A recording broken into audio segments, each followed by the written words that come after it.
For coming out tonight. I know this year's budget has been a little bit of a process, and I see a lot of department heads out here tonight, so I'm excited, or interested, I guess, as exciting as you can get over budget, but to hear everybody's input into the budget process, what you were doing, and also hearing from our controller on how we got to this space.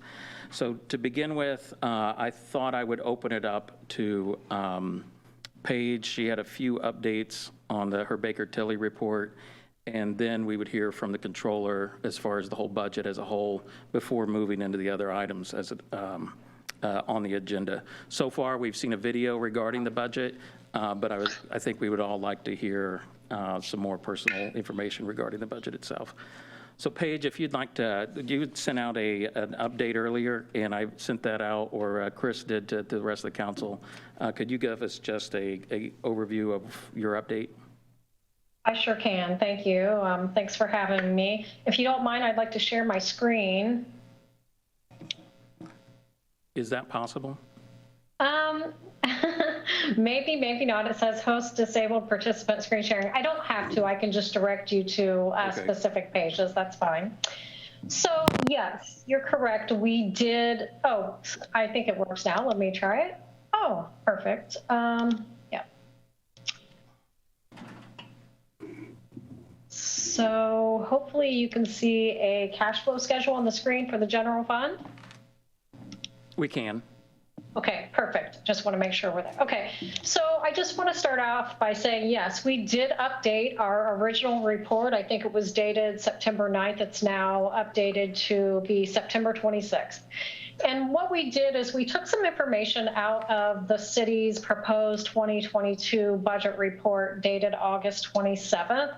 So specifically what we updated were some of the revenues for the local charges for services. Those are items that only the city really would know about. So the best information for those items would be directly from the city. So we updated charges for services for items such as the Parks Department receipts, internal service funds like garage, technology, and admin, and a few other locally generated receipts. The state distributed and the property taxes that the city estimated is pretty close to Baker-Tilly's estimate, so we did not change that information in our report. It was relatively close. We also included some what we call estimated budget underspend in each of the funds. So that's why I want to direct your attention to this general fund cash flow. So in 2021, and for each of the other cash flows, there's a line item that's highlighted in orange, and it says estimated budget underspend.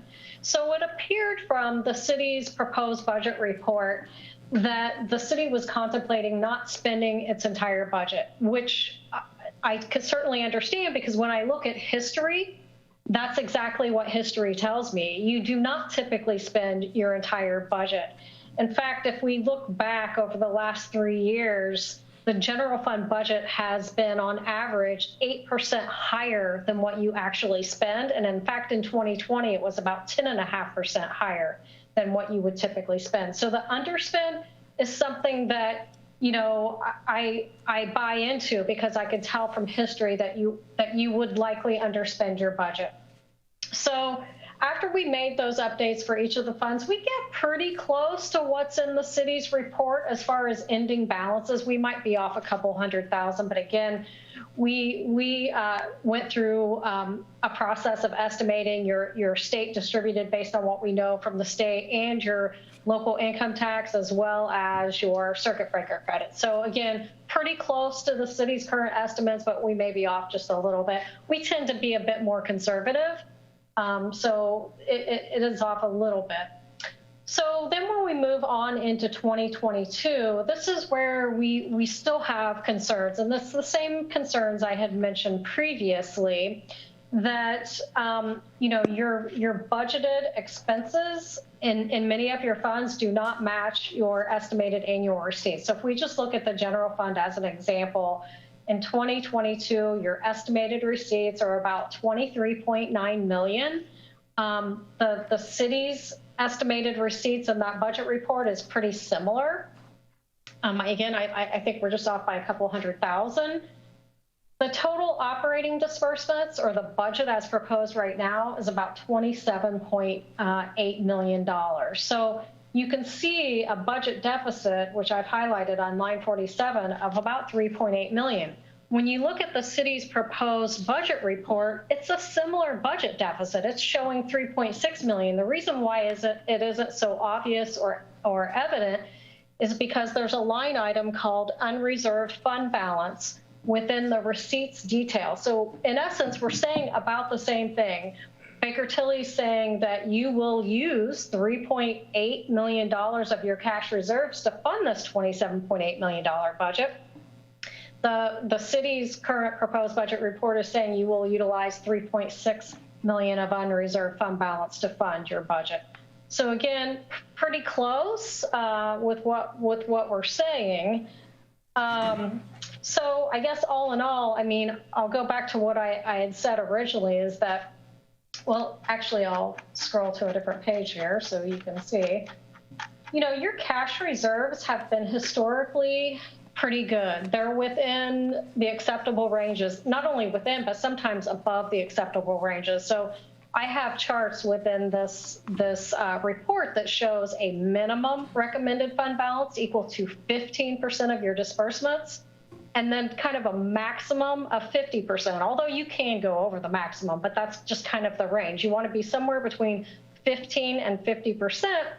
And for the most part, in all of your major operating funds, you are at that or within that range or even above 50%. So, you know, that's good. And of course, we would want you to remain that way. But this is what gives us concern, is showing a budgeted disbursements where you have these deficits. So it's not just in general. Motor vehicle highway showing a deficit of 1.4, local road and street 119, lit public safety 1.4, et cetera. You see that. Now, if, for instance, in the general fund, you had $3.8 million in capital projects, we'd say, okay, you know, that's an appropriate use of your cash reserves. If it's not a recurring cost, yes, certainly use the cash reserves for capital projects and improvements. But really, right now, in general, you only have about 600 and some thousand budgeted as capital. So we know the rest of that, if you were to spend it all, would come directly from cash reserves. So what we recommend for your city and any municipality that I work with is to try to balance your budgeted expenditures with the receipts, not, you know, budget 8% or 10% higher than what you really need to spend. We have an additional appropriation process available that you can utilize if you need to spend more than what is originally budgeted in any budget year.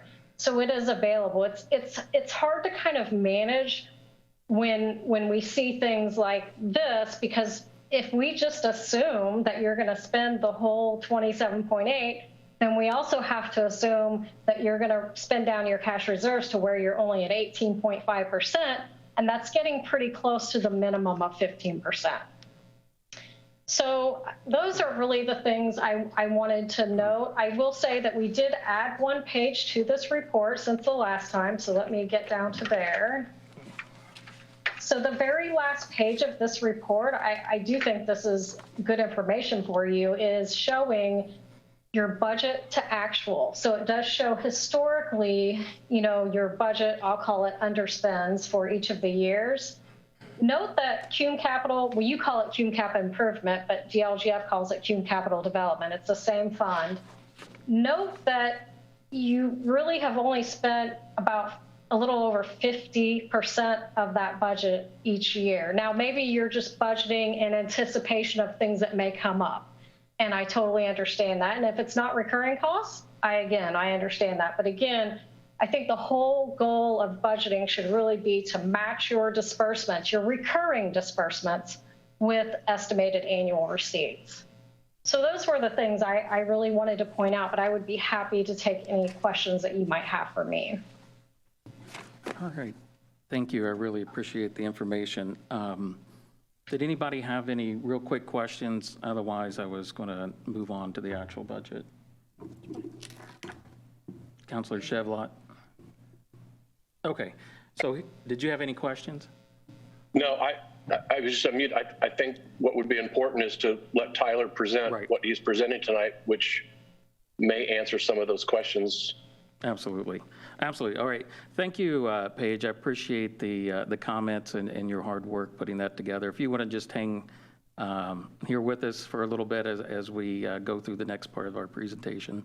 So, Controller, would you like to give us some overview of the budget, if you don't mind? And like I said, we've all seen the video. We now have a hard copy of the budget book, so are ready for your presentation. Okay. So I'll just try not to drag it out too long here. You have all the time you need. Appreciate that. So first of all, yes, our 2022 proposed budget, it is a balanced budget. It is a responsible budget, and it is a budget that we believe is investing in Lawrence, and that is obviously a priority here for everyone. Most importantly, this proposed budget allows us to maintain our 20% operating reserve, and that's for the 4th consecutive year. So to me, that's pretty important to be able to say that while going through a pandemic. I think that kind of speaks volumes to how well we've been able to manage our finances, and we've kind of all done that as a team, so I appreciate that.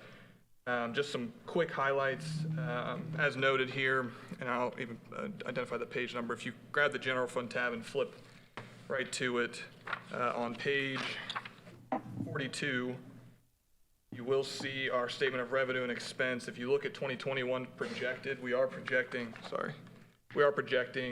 2021's general fund ending balance at a roughly 9.1 million. And our goal, as kind of already stated here, is to spend down about 3.6 million in unreserved funds on one-time expenditures. So I think we've all kind of heard that numerously throughout the years, and that's the plan here with unreserved funds. We will maintain our 20% reserve, and that's obviously very important. Just kind of skimming along here, looking at salaries. Now, one thing that was brought to my attention was that last year for the 2021 salary ordinance, I know the clerk and the council had 5% raises in the ordinance, but it was never funded. So I left the public official salary ordinance numbers, I left them alone, but I did fund 5% raises in there for the clerk and the council. That's up to you guys to decide if you want to take those, but I wanted to give you the option. So that's in there. Additionally, salaries overall, the budget provides for all city employees to receive up to 5%. Now this excludes EMS. EMS proposal is 3% with the option of a potential 2% bonus depending on how things pan out. We'll get more into the EMS fund challenges as we go along. So some additional highlights, just in my budget in the general fund, which does house some one-time expenditures. We do have $250,000 in there for paving. That's a little bit more than we had, I think, last year. In the council's budget, we're maintaining our $250,000 in one-time capital projects as well, so we didn't want to touch that for you guys. And I think collaboratively, that has been utilized much more here recently, so that's great to see you guys are finding some really great projects for the city. Per request, so let's flip, I'll just get into the actual budget here, page number. On page 61, you'll see on the council's budget, I know that Councilor Denny and I spoke briefly about legal fees, and I know with the new zoning changes, you would need some additional funding for that. So I took a stab at that, making sure that we bump that up as well. I don't want to see any issues running into the middle of the year for you guys in terms of new zoning changes. So that's in there. Let's keep on going here. Parks this year. So this is a fun year for parks.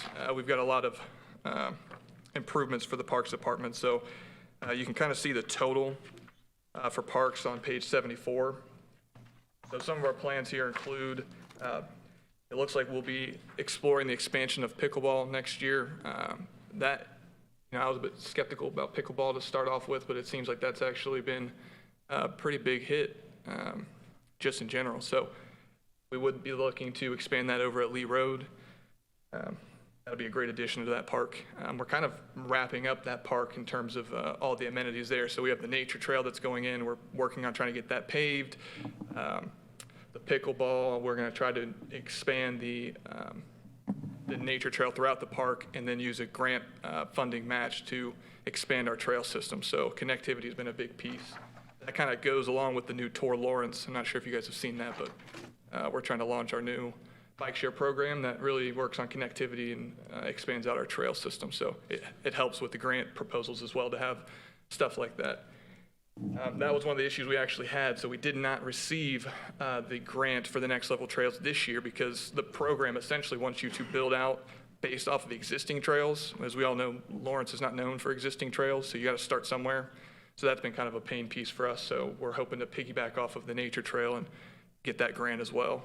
So that's a major piece. Now, continue on parks, it looks like we're going after multiple playground updates. So I know Eric, he's been pressuring me for a while about Alexander Park, and I do agree with him that playground needs updating. So in this budget, we are going after playground updates there as well as Community Park and Lee Road. So our parks are getting a bit of a facelift. I think it's much deserved and much needed.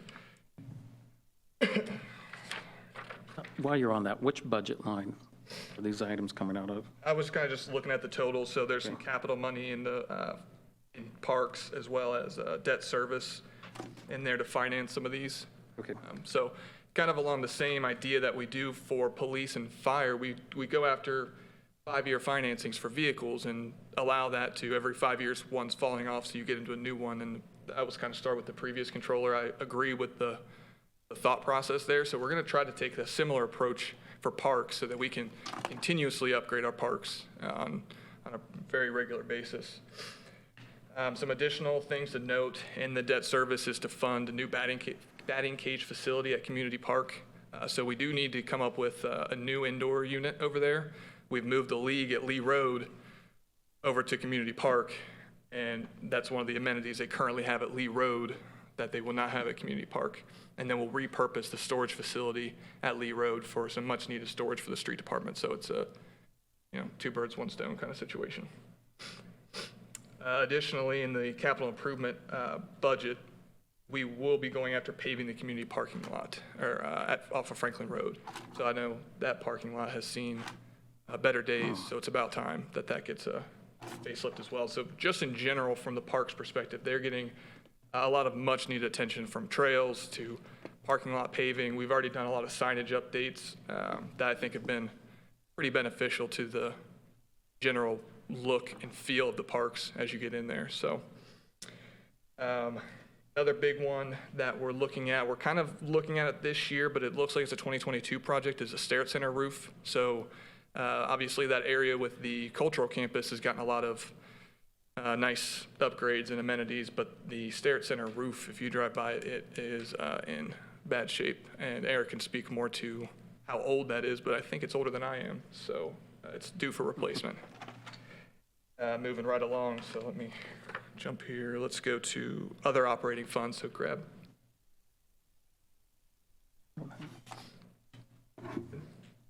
I think there was a question, So are they, isn't there work being done on the Stair Center roof now?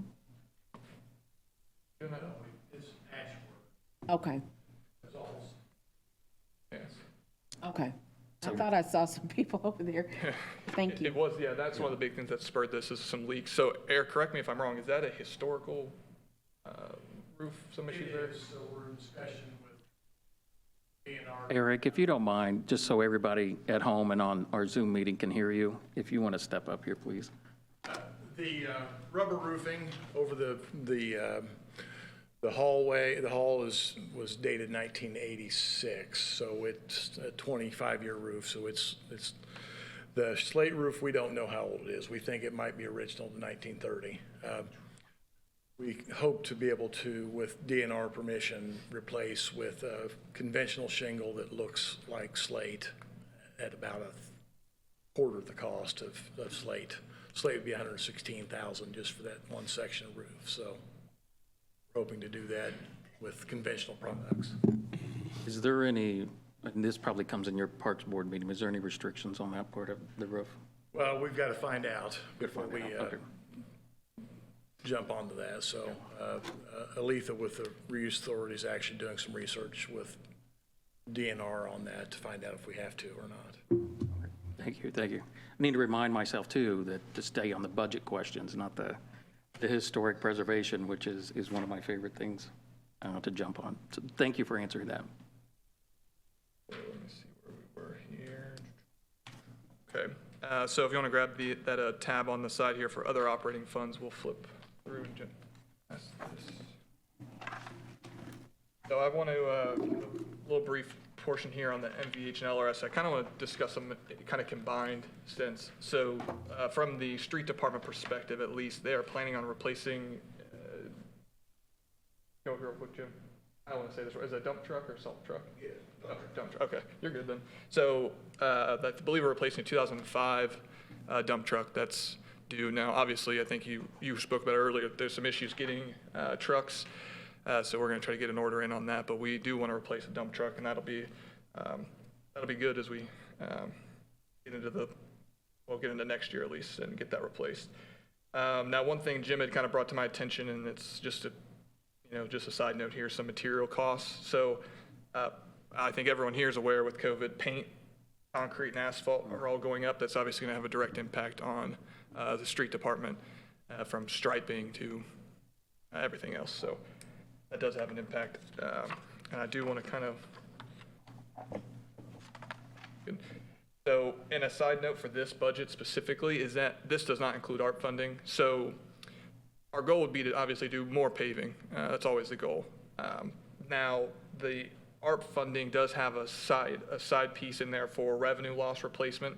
And I don't know the number off the top of my head. The state has like a general calculator for that. So we'll be using that. When we do the ARP plan and the whole budget process, the way that would work is to appropriate the money in the ARP fund. And if that's going to replace and go into the MVH fund, if we want to do additional work, we would bring an additional appropriation for MVH to bump it up by that amount. And then we would obviously specifically target specific projects as well. So that's kind of more into 2022. I think we've got a lot kind of going on all at once. Been a bit of a perfect storm scenario, so I didn't want to hit you guys with this and the ARP budget all at once. It's kind of a lot. So, and there's no rush from that. I want to make sure we get the plan done correctly as a group. So we'll get into that next year. There's no consideration for the ARP fund from what I see in the here. budget. Correct. Yeah, the revenue estimates and everything in here, they do not include ARP funding. I wanted to give you kind of us without that, and then we'll work with that when the time comes. So why wouldn't we be using the ARP funding instead of drawing off of the reserves? Or you specifically on MVH? For the capital improvement project. Well, so for this one,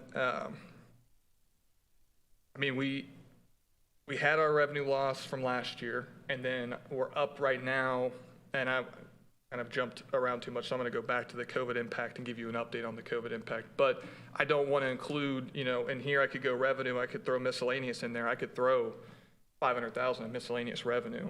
But if we don't, as a team, really get together, do the ARP plan, that has to be approved, I think, via resolution, and then the appropriation. That's just numbers in here. So I kind of want to do a budget with what we actually have, and then we can get into ARP monies when the time is right. I think that's too many moving parts right now. I think it'd just be best for us to do that next year, early next year. I mean, I don't want to wait, but. So can you tell me what the $3.8 million represents that's being drawn down from the reserves in the budget? 3.8, are you talking about? 3.6. 3.6. 3.6.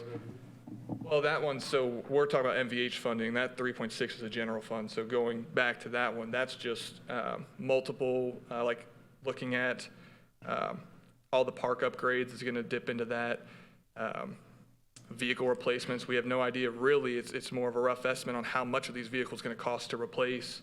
I mean, it's paving, trail expansions, different things like that. So it builds up to quite a bit. And paving, I know, is going to cost a lot more next year, given what Jim already told me about the cost of asphalt, correct? So that's a general. Why wouldn't we use the appropriation process for that versus putting $3.6 million, drawing it down from the reserves, when we can't really specifically say by line item how that 3.6 million is going to be utilized. I mean, if that was how you operated on your day-to-day on every single thing, I mean, look, you could look at supplies and go, I think I'm going to spend $500 on paper, and if tomorrow it's $600 and we could have budgeted $700 or $800, why wouldn't we have that? It's about capital improvement, not about paper. So that's. You want to go through the appropriation process on every single project instead of letting Yes, them do that? I mean, yes. it seems like an awfully long process to go through every individual project and go through an appropriation process for that. Isn't an appropriation process, what, 3 months long? I don't care. All right. I'm sorry. Have you finished Counselor Chavis's question?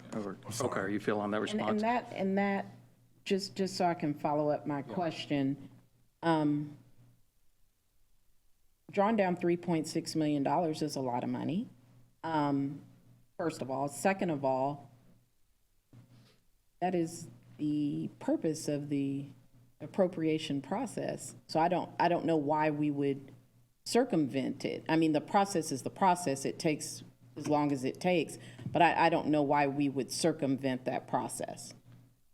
You could call it circumventing the process. You would really go to the council for an additional appropriation if you don't have the funding. But like I've already said, we have the funding. Just because I don't know tomorrow what 2 miles of trail is going to cost, it has a rough cost. But to tie the hands and go every 3 months, we're going to do, it doesn't make, we have the funding for it. And I know this is a little bit more than previously, but last year in the budget, there was 1.7 in there for this, and there was no questions about this. So 1.7 and 3.6 is almost 2 million more, and now we're starting a process whereby every year it increases. And so no, I don't think it's unreasonable. And I think just because it was 1.7 last year, it's okay to be 3.6 this year, and it's okay to be 5.7 next year. I think it just continues to go up. And it's not that we're not going to be in support of those projects, but I think it's important that we know what projects we're approving this funding for. Okay. Well, here's an example. And I think let me respond. Go ahead, please. Here's a good example. You had asked us to identify multiple crosswalk projects throughout the entire city for every district member to have. We brought that to you. We have seen that has not gone to committee. We've done nothing with it. It's been beyond 3 months. So if we do this process where we have to get additional approval every single time to do something, it's going to take, we're never going to get that money spent. Now, if you're fine with that, we can continue to build the reserve. That doesn't hurt my feelings at all. But our meeting in June with Councilor Chevlot, you asked me how we're going to spend that down. I mean, I can give you the 5 major bullet points. Now you don't want to spend it down. I do want to spend it down. I want to spend it down using the appropriation process. Appropriation at a time. Please don't put words in my mouth. I am not saying I don't want to spend it down. I'm saying I want to spend it down using the appropriation process. And I would add to your question of what's different from last year. Well, we kind of built, this is my second year on the councils, but we had built into the discussion that this year would have to be a conservative year on the budget because this is the 2020 collections. And we weren't sure we could even afford a salary increase. So the budget proposal includes a high-end salary increase plus this. So for me, that's a little bit concerning. Not that I don't want everybody to have their salary. I think that's important. But putting those both together is kind of a big hit at once. Mm-hmm. And what does that do? My follow-on question after Councilor Giles would be, if we draw this down, does that affect our bond rating? Because the conversation all the way up to 2020 was we're building this cash reserve in order to improve our bond rating. Now, if we're drawing it down, does that bring our bond rating down as well? So I'll answer both of those. Sure. So the bond rating, no, we would again still end 2022 with the 20% reserve, which has always been the plan. So that wouldn't impact our bond rating. What it does impact is if you're below that, was saving us money on interest going after those tax anticipation notes. So previously, prior to 2017, you'd have to get interim financing to cover before property tax came in. So that's what the reserve was for, was to keep you from getting that interim financing. Now, the second part of that is, I would agree, the difference from last year is pretty much the unprecedented response by the Fed with all these unemployment benefits. I mean, the average income in Indiana is, I think the average individual income's like 30-something thousand. If you made less than 50,000, you were getting paid more to be on unemployment benefits.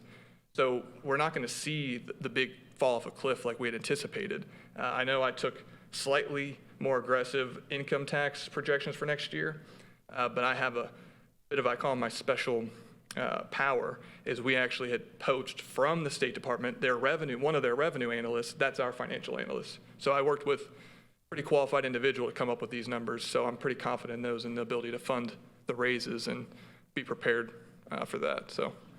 Yeah, please go ahead. All right. I'm glad you said that. Because sometimes now it's about philosophy. When we came into this city 6 years ago, the city didn't have any money because every time they got $1, they spent it. And so if you remember, we rewrote the budget, and one of the big complaints of this administration was if it's a balanced budget by the receipts, we should approve it. And so that was the precedent that we took. If it's balanced by the receipts, then the mayor can do what he pleases. We wanted to have a high reserve because this city has a longer reputation of being fiscally unstable than it has been stable. And I give Mayor Collier and his administration much of that credit. Now, our longtime controller left, and now I'm looking at a budget that's pulling into the cash reserves that we worked so hard to build to ensure the long-term stability of the city, because sometimes curveballs come that you don't see, but we want to make sure that we're not laying off people and the city is not in a disarray. So even though the numbers may say you can spend, it's about philosophy, okay? So we set a precedent to have a balanced budget to the receipts, what's going out. Now, I understand you have an aggressive agenda of the things you want to do for Lawrence. But just like we have to make decisions in our own home, you must prioritize to make sure that your families have long-term sustainability, and that's the same approach I take for the city. It's not about what we could do today, it's about what we're doing collectively over a long period of time. And it sets a bad precedent to start digging into the reserves, even though I know we're over the 20, but that's what we agreed to just a few years ago, right? And that's kind of a standard. I get that. But I do also have a question of debate. You said that all of your expenditures are for capital outlay, one-time capital outlay for the overage. Am I correct? No, they're one-time expenditure. One-time expenditures, I'm sorry. I want to make sure I heard Tilly right. I thought her concern about the spend was they were not for one-time deals. They were. Sounds like that would be here. I would echo that concern. If this was the budget for the next 5 years, we got problems. Obviously, one time means one time. No, I'm asking, is it really one time or is it ongoing? How I would got she know? confused. We don't know because we don't even know specifically what it's being used for. Oh, so she just, okay. She's just saying it should be for one time. Oh, so you don't know anything of what the 3.6 is for? That's not, first of all, that's not what I said. Not detailed. He can tell you streets and I mean, this do I and have a that. quote for how much it would be to pave a road right now? So let me ask you that. So in the past, we've always paved the road, tell me if I'm wrong, within the budget of receipts. We got work done, we got grants, we did what we had to do to build a reserve and still move this city forward. And this city's done a lot of great work with that being done. So why now do we have to go and do all this lightning speed in 1 year? So a couple things and all that. One thing is why now is because the reserve is getting built up to a point where has been already stated, I think even by Baker Tilly, it doesn't make sense to keep building the reserve. So again, Well, I don't know if that's true because constituents in the city want a pool in their public park, right? So I'm saying that we got all this extra money. We don't. There's a lot of big things that we don't have. Fishers, places that we compete with. So don't act like we're just strapped with cash. We're not strapped with cash like we just got everything of our desires. So before you get into that one specific, I think you were within one section in moving through the books. You haven't completed the budget book itself yet. We've really focused on that 3.6. I think maybe there'll be some questions on that part we'll circle back to. All the department heads are here, I think, so we may have some questions even in that. So why don't we continue with your presentation on the budget book, and then Councilor Giles's and Councilor Chavis's concerns are really important. We'll circle back to that 3.6, but let's hear the rest of your presentation. Okay, so let's talk about our funding challenges as a whole, and that is Fund 224, the public safety tax, and 625, our EMS fund. Now, one of the major public safety tax funds, and this budget is flat from last year. We really can't increase this one. And this is where we're going to need, well, some decisions on everyone here and some assistance. This is obviously funded by the public safety tax. We do not control that. And I would argue our number one problem from a funding perspective, and just our problem in general, is that we don't control really any of our revenue. From property taxes with a cap to an income tax we don't control, it's out of our control. So what isn't out of our control is the amount of lobbying we do. And I think that it really would be helpful if we can start to lean on some of the city, county council members and kind of ask why this hasn't been raised. The public safety tax hasn't been raised in so long. And honestly, off the top of my head, I can't remember when it was raised last, but I know that was brought up in the Baker Tilly presentation. Is it 4 years ago? So, I mean, that's one issue, is if that stays relatively flat and costs keep rising, you've got a problem there. So that will need to be addressed, or again, we'll have to, in 2023, shift expenses from public safety tax into the general fund. Well, that sounds nice, but here's the next problem. 625 has funding issues. Where do those funding issues go? They go to the general fund. So we do need to kind of identify that and kind of work through that. What I will say on 625, on the EMS fund, is that, yes, we are doing 3% raises with a 2% bonus opportunity.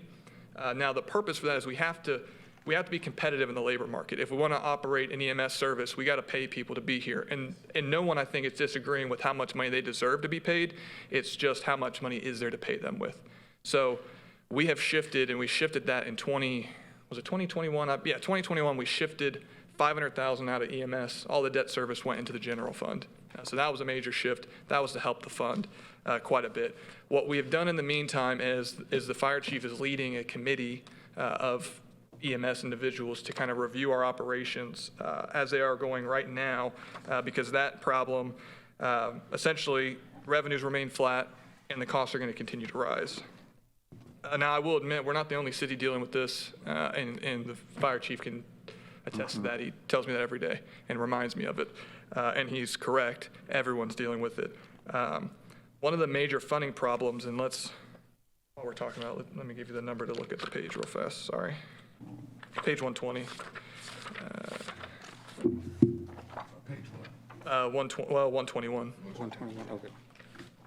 So if you look at 2016 and 2017, you see those Medicaid reimbursements were huge. In 16, that was for 2 years to catch up. In 17, that was what we would think is a normal Medicaid reimbursement year. I'm not 100% sure on the reason why, but those fell off a cliff. And we do not get $1 million Medicaid reimbursements anymore. They're in the 250 to 400 range, roughly, just give or take in the year. So that's a major funding issue for us. I mean, that's huge. And even with that $500,000 moved over, we're still going to run. I mean, I'm projecting in 21 maybe about $5,500 loss. But we propose a balanced budget for next year. I think it's kind of hit or miss on those Medicaid reimbursements. But that is a big problem. So like I said, so we do have a committee reviewing this. I don't want anyone to think that we're kind of sleeping on this issue. We're aware of it, and we're working towards some options here. So they're reviewing our current processes and researching our EMS services, and will be providing us with a list of recommendations. Can I ask a question on that? Yep. Did we get any revenue recovery from COVID funds for the Medicaid reimbursements? Yeah, that's a great question. In 2020, That was the problem. If you look at 2020, we ran a $360,000 loss, and that was the year we got CARES Act stimulus payment. I think the two total were almost like 40 grand or 36,000-ish, and then we did do a lot of reimbursement through, and I can't remember the exact total of how much. The majority of the money we got from Indianapolis went to EMS, because obviously for CARES Act reimbursement, where you're going to spend most CARES Act related money, it's going to be your EMS fund. So I'm trying to remember, because it doesn't show on here, because you can shift it rather than a transfer, but I can't remember the exact number, but majority of that was like 700,000 in that CARES Act money that Indianapolis allocated us, and a good percentage of that went to this fund. So that helped. I mean, it definitely helped in 2020. Then you see in 2021 that debt service was moved out. So I left that debt service out in 2022. Chief Vitalis, do you remember where that 700,000 went? Did it go to a new Didn't go to a new fund. No, I can tell you that much. It didn't go to a new fund. It's just out of 700,000. I can't remember the exact amount. It's probably like 75% went to this. I remember. Okay, thank you. Yes, sir. Go ahead, Councilor Chair. And please, Lisa, chime in, excuse my ignorance on the whole. It seems like in 2016, 17-ish, we went through a lot with EMS. And of course, we went through the work with getting their salaries up. But remember, we did some work and some ordinance changes and had a presentation, and the lady was in here, and all this stuff about Medicaid reimbursements, I thought, on the rides, and we were supposed to go up. Yeah, we did a rate increase. Rate increase, we're supposed to earn more money, I thought, and it's dropped. I'm just, I don't know. I don't live in it. That's a good question. So the majority of our runs are Medicare, Medicaid reimbursements. Even if you charge $10,000 for a run, you're only going to get that $200, $300, or $400 reimbursement. The only runs that we really get full reimbursement are car accidents. That's where we get full, and then even up like when people have the regular insurance, private pay insurance, they'll pay 100% of the usual and customary.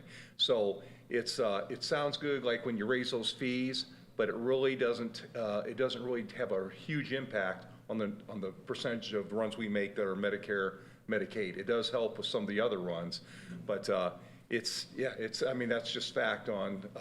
But the part, I'm sorry, but let me get to understand this. Wasn't there a third-party lady that came in here that was handling? She was from MedBill, yes. Right. That's our And that's what frustrates me up here.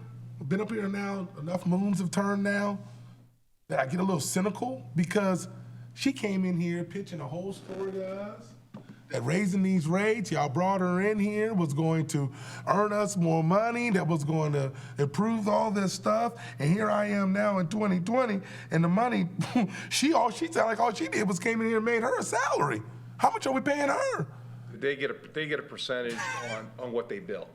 They get a percentage on what. I mean, can you understand where I'm coming at? I'm a lay person, Chief, but I mean, just common sense. I get what you're saying. So that might actually explain why it's teetering down. I think I'm not going to speak for her. But you may need to investigate this and come back to us a little bit, because we're going to, and that's one of the things we're investigating through this committee. So I'm glad you brought it up. Now, what I would think from looking at this, and this is again my best guess, but just we're going to find out, is I'm willing to bet when they came on board and they did the Medicaid reimbursements, it was all backdated. So they came in these big bulk payments. By the time we got caught up, it's now flat. And that would explain why you had these balloon payments that have trickled back down. But we're going to investigate that. So. Like I said, I don't remember all the details on it, but I thought she was helping us. They anticipated those payments staying up.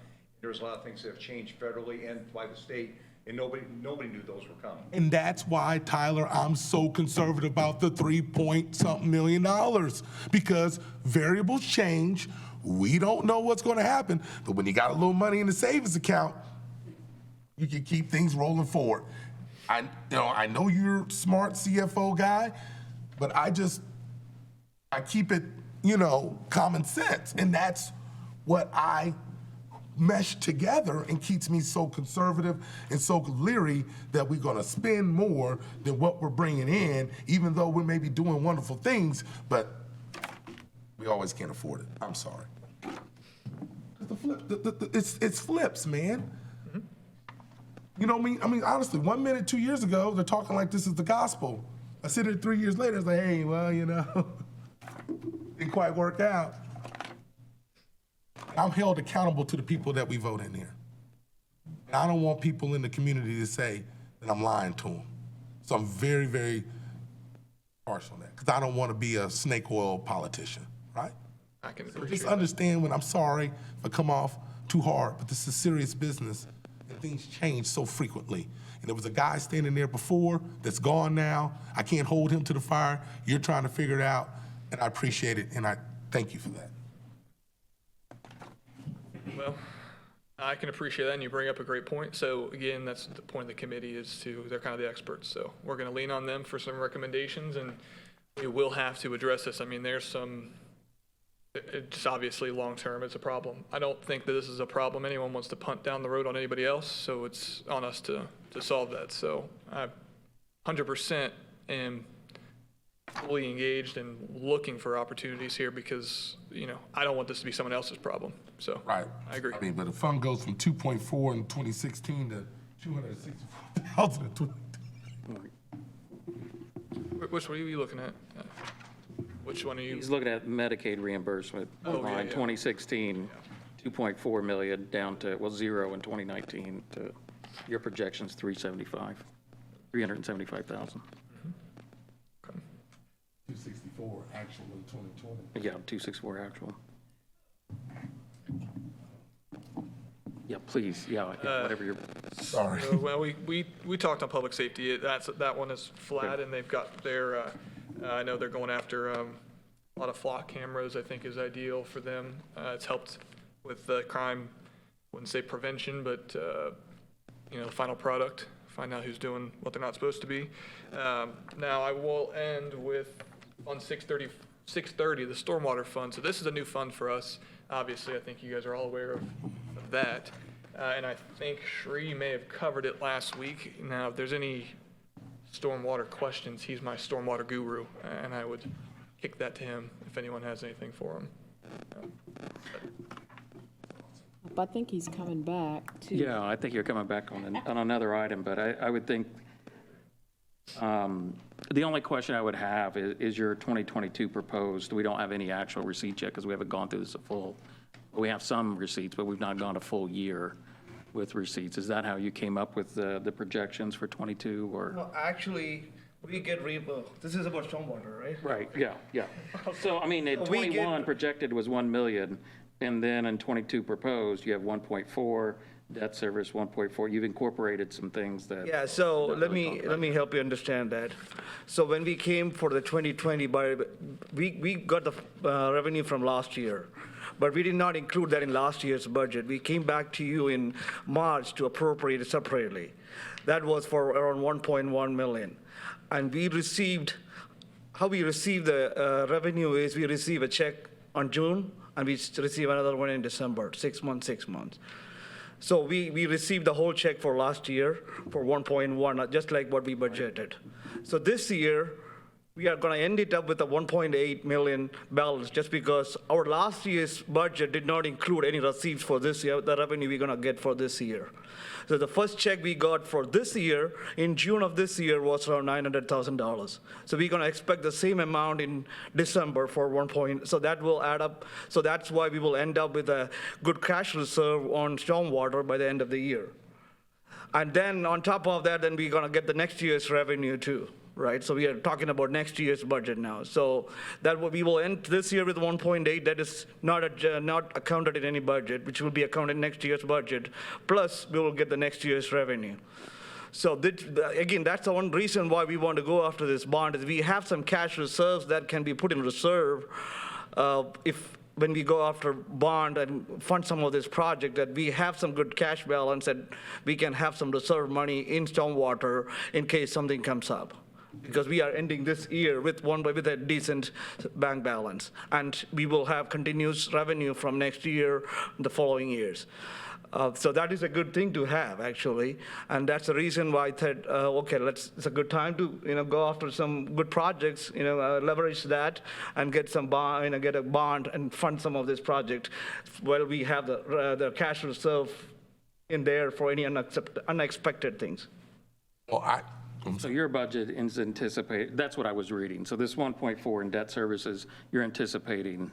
Yeah, I anticipating Or you're this building it in. bond that we will be coming to you for approval, plus any debt payments we are going to pay. We already have to pay debts for Indianapolis until 2044. That's already included in the 1.4. So, and then moving forward, even with the cash reserve, we will still have almost $500,000 for any O&M, like operations and maintenance. So we, just like I said, since we are ending with this year with a good cash balance, even with monthly, yearly payments of $1.4 million for debt services, that includes our debt and also Indianapolis debt for the next few years, we'll still have around $500,000-$600,000 for for maintenance purposes every year. Because our revenue goes up every year just because the Indianapolis, since we adopted Indianapolis rates, every year it goes 5 cents for every 1,000 square feet. So our revenue goes up every year. So again, all of that helps. So before we jump into this, I can see in my own mind swirling around are some questions about the bond issuance. That's going to be a whole different debate that'll probably be in the full council. So let's just stick with maybe some of the questions right here that are within the bond budget book itself. Tyrell, did you have a question specific about that? I don't know. I guess. Excuse me, the bond, I know you did want to get into it. The bond that you plan on getting will take care of our debt plus some money for the repairs. For repairs. How we are, when we come before you for the bond presentation, you will know that we will still have every year so much money set aside for our O&M purposes every year, on top of the bond premium that we'll pay for debt services for here and for Indianapolis. You don't feel, let me ask you this question. So do you have enough money to do everything you would like, that you feel we have to do? The bond, yes. So what we have done is we have identified 12 different projects that was distributed. That was done through complaints we got from the master plan we did over the last 2-3 years. There was a master plan that was done 2018. We added to that based on the complaints we got. So that 12 projects were determined based on a scoping study and the master plan we did. That would give us enough money to just take care of a lot of the drainage issues. Plus, like I said, every year we will still have enough money to go and do ditch grading and manhole, like one manhole gets broken, we'll still have enough money to do that. That's how the bond is. For you. Sure. The street department guys that'll be doing your work? Nope. We will be issuing contract. We will be bidding these projects out as the design is done. I'm talking about the maintenance and stuff. The maintenance is done through a services contract with a contractor. So we won't hire any of our own guys to be dedicated to stormwater? Correct. We're gonna Yeah, because it's an as-needed basis. So basically, sometimes we don't have anything. Sometimes we have a lot of we have a lot of repairs. So it's just, and the equipment, the material, everything is different for different jobs. I get that. So when you say it's as-needed projects, so Brookhaven Floods. That's going to be fixed as part of the project. We have a project in the list of projects they send out. There is one project for Brookhaven to address some of their flooding. Dry Brookhaven up. A lot of the Brookhaven areas out. Rick Wells, back over there in the street where it floods real bad, and we talked about putting a retention pond back over there. That the Indianapolis, the second phase of Richard project, is going to address some of the drainage issues for that. Okay, so I just want to make sure that you guys have all the resources that you need to make this stormwater thing jump off with a bang. I mean, this is something, if we want to dig into our reserves, this is something worth digging into our reserves for, because people have been struggling with this in Lawrence, from what I was told, since 465 came in. Yes. So, it's about prioritize, right? This is something that could really change the quiet enjoyment. My neighbors can't enjoy their backyard because of all the water and mosquitoes that we have. So I'm saying, unfortunately, I'm about District 1 and 2, so I'm gonna be about my district. I care more about streetlights, stormwater being dry than trails in 6. Really? So because it affects people's property value. I've been in homes, so I just want to make sure, this is all encouragement.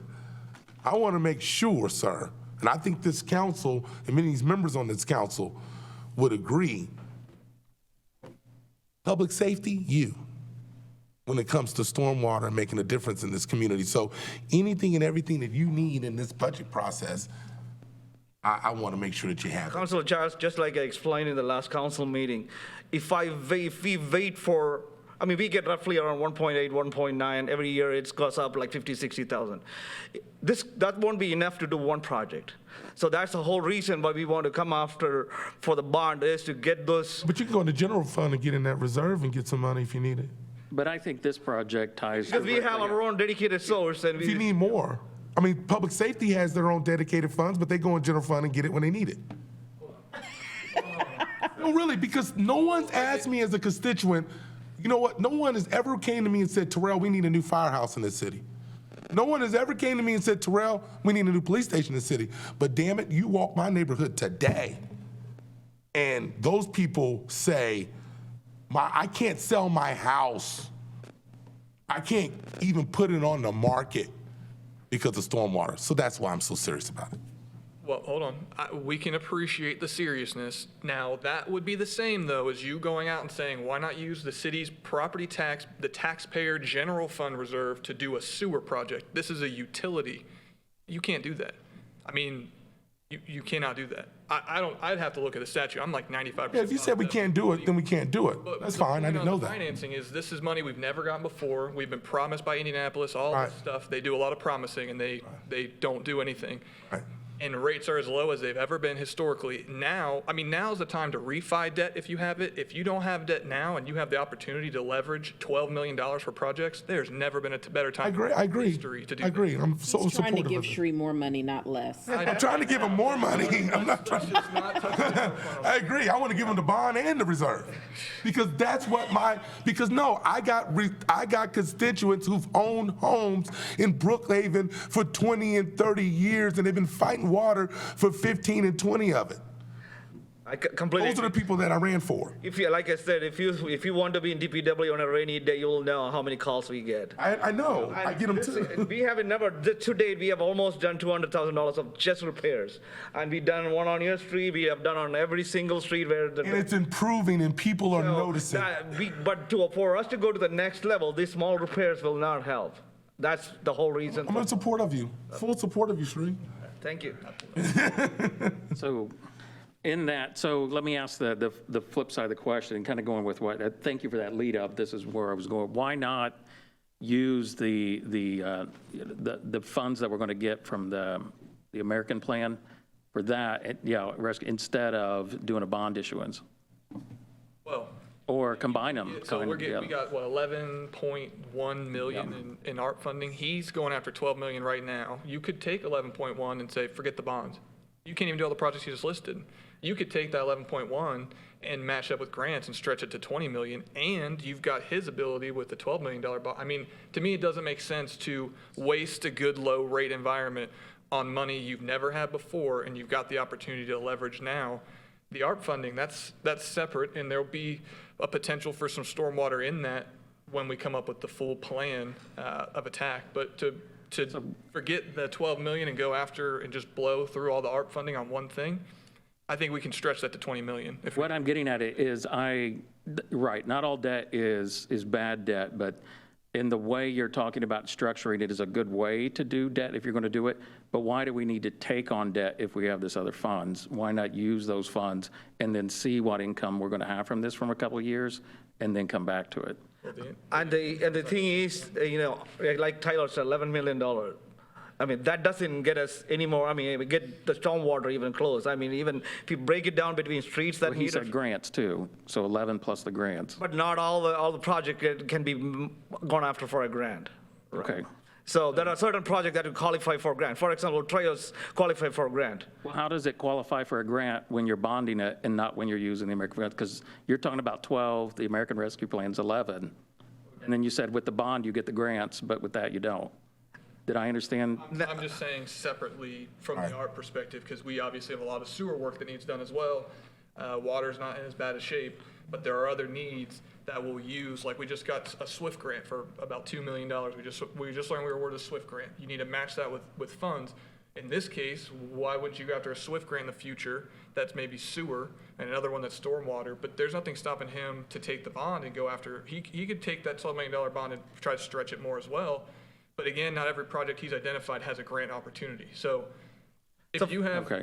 why would you shrink the pot of money you could potentially have on these infrastructure jobs when you can have it? Well, the question would be, I mean, just taking on the extra debt within this one. Again, it's like at some point when you finish up and you have other things to do, I mean, the debt right now is so cheap. Right. I don't know why you wouldn't go after it. It's the same reason for doing the fire station right now is a great time to do it because debt's so cheap. If you can get the 2x4s. Anyway, question I got for you, that I'm confused. This is a clarity, because I want to make sure I'm reading right. You know, you said, hey, that's a utility deal when we talked to stormwater? Oh, I just spoke and you used the word. Yeah. You acted like he was. It's a stormwater district, and that's like a public utility. Right. So is he under USB control or city control? It's He's under- under city control. Under DPW, under council. Sewer's under USB control. control. Right, so that's why I don't, when you said, it's like, I don't talk sewer and water, I was on the USB, right? So that's over there. I have control over the stormwater. Correct. And the bonding over there. Correct. Right, so let's talk. I just want to make sure we're not mixing stuff. So your new, it's a utility, but it ain't our utility. It's a stormwater, it's a utility under state, right. but it's a stormwater district. Right, which we have control over. Correct. We have a stormwater board and they approve it and Right. it comes to you for final If approval. I wanted to bond it and take $1 million out of the general fund, I could do that because it's not a utility. It's a city function. Correct. Okay, thank you. I would rather check into that before we. And then I just want to make sure that I understand what's and going one on. thing is, being a stormwater district, any revenue that comes to that fund can only be used for stormwater. Absolutely. So if I identify 12 projects. The which general is- fund can be used for anything for the city's function if the city and this council chooses to. Absolutely. No different than, that's what all I'm saying. That's all I'm saying. So we can, and all I'm just want to get that because what's important, nothing. I just want to make sure that's clear. Okay, no, we hit your point. I just want to make sure my power, that it's clear what we can and cannot do. Any other questions for me? Do you have any other questions? Thank you, councilors. All right, thank you. Go. It's a new fund, and I think we all had some good ideas there that we wanted to toss around, so. I think it's great to bond it though. Yeah. Where did you want to go next? Wherever you want to. I think we've kind of there and back, so let's, got questions, I'm ready for questions at this point. If you got- Mr. Chair, Yeah, Counselor Chevlot, please. I would just make a suggestion that we go back to the agenda and talk about proposal 12, 13, 14, and 15. Thank you for this. There's a few more questions I think we have regarding the budget. This is the first presentation and interaction we've had with the controller regarding the budget. So I know for me, I do have a few more questions before we get to those, and I'm not even, I'm not even comfortable yet even bringing those up until we bring through the rest of these questions. But with that, Counselor Chavis or Counselor Giles or Counselor Chevlot, do any of you have some specific questions about what we've seen today or want to add to that? I do have a couple that I can lead with, but I wanted to see if you had a few. Go ahead.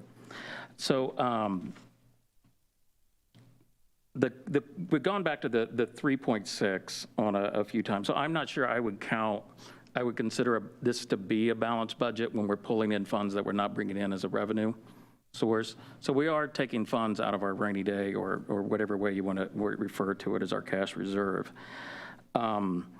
There are a couple questions, I think, and I see the fire chief and Chief Hoffman here as well, that I have about how we're funding the raises within their departments and how it's built into this budget, or if you would like to address those. Because I know if we're talking about a 5% raise within each of these departments, for example, if we look at Lawrence PD, the 2021 revised budget is $4.4 million, and the 2022 proposed budget is 4.5.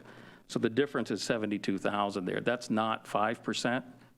So how are we, if we pass that salary ordinance, the 5% not built into the budget, is it due to reduction in force?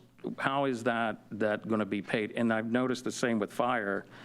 Fire also has the same issue where the 21 budget is not increased by 5% when we're looking at personnel expenses. So are you doing the total at the bottom for personal services, or are you looking at the regular? Let me go back to the page.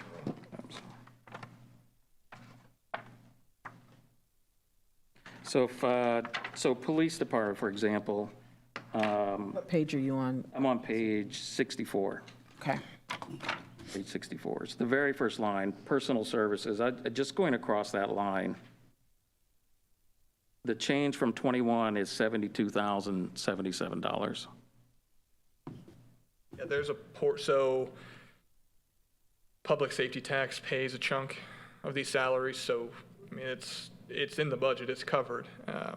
But yeah, it wasn't the exact 5% on that regular, but it's in there. So So I think we need to know specifically where it is, because well, if you what would combine- 5% be? We did it last year, so what did we fund for the increases? I'm sorry, this year. What did we fund for the increases for police and fire this year when we gave them 5%? when we did the additional appropriation, how much did we, I would have to go back, I don't have, You have it in the book. well, I mean, that's a total revised budget. It sounds like you're asking about that specific appropriation, how much that amount was, and Well, I'm just saying that should be close and obviously a little bit more in the change from column, Right. right? Yeah, because if we're looking at 2020 actual to 2021 revised, I'm just looking at the police expense chart here for regular personnel services. and That's roughly 600,000. So that's a significant increase on that year that we appropriated the raises and talked through some of the changes there. But this year, if a 5% raise is granted, it doesn't seem to be written into the budget. So the concern is a budget overrun. If this budget's approved, that there's things that we're going to approve on the salary ordinance that's not built into this budget book that's presented. so look, I mean, you're looking at those actuals, 3.9, 3.8, 4.4 in the revised, and 4.5. I believe we had open slots. And so what I do is I'm looking at every individual, and then I'm putting that in and getting the total out through a more of an analysis than this kind of as a summary. So in general, all the positions have a 5% raise. And just because that 72,000 is an exact 5% from last year's regular, that's based off of open positions and currently filled. So You don't have $500,000 worth of open positions, do you? I mean, that's a lot of money. where are you getting the five? But you're saying the change from 2021 is only 72,000. That's what I saw when I did all of the positions listed out, and they all needed 5%, and I looked and I did an estimate for the year. I needed 72,000 more in there, and that still had those positions we were filling. So, okay, so I didn't look at then the revised budget to do 5%. If there was more in there, there's more in there. So if every position that's unfilled was filled, would we go over budget? No, that's what I'm saying. So I have a list of all of them, of the total, and that's how I did mine. My 2022 numbers are built that way. 21, I wasn't involved in the 21 budget. I don't know where the 4.4 specifically came from, but I know where my 4.5 came from, and that was 5% for everybody on the police. If you look at it too, the 52.5% as of June is really technically be right at 50%. So there was some leftover in there, and I didn't want to just do a generic 5% on that one line item. I look at all the positions we have and do 5%. I kind of did more of a position budgeting than what the previous controller did, but it's in there. I've done like 2 or 3 different year-end scenarios where I know I've got money in there for 5% raises. 5% raises at 100% staff. At our current, At 100% staff. And it's 100% staff. Mm-hmm. And, okay, so am I struggling with, is anyone else struggling with this? Because I'm trying to understand You said you did an analysis by position, and you analyzed every position, and you calculated a 5% increase for each position. What was the total number?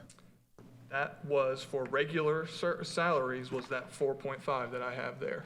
Now, again, I mean, we can keep going back and forth because maybe there was a little, maybe what you're seeing, because I do agree, if you're at that 4.4, it was probably, if you really multiply that by like 1.03, that's how you get that number, not 1.05 or whatever that specific is. But I did mine by individual analysis. Now, again, we do have an additional appropriation procedure that we brought up tonight. If I felt by June that something was wrong, I 100% would bring that to you guys. But again, I'm confident in this as of right now. And you can hold me to that. If I come back in June or July and go, hey, I need a little extra, I'll be the first to admit my mistake. But I do not believe I've made one here. So. Well, I think the question, I think the Baker-Tilly report even mentioned that police and fires tend to underspend. And so it seems perhaps there was underspend, but then it's caught up here as you try to do the 5%. I think the worry was 5% of the 2021 budget in personnel services did not equal the additional for 2022. So the question, where is it coming from? And did you think was this underfunded with?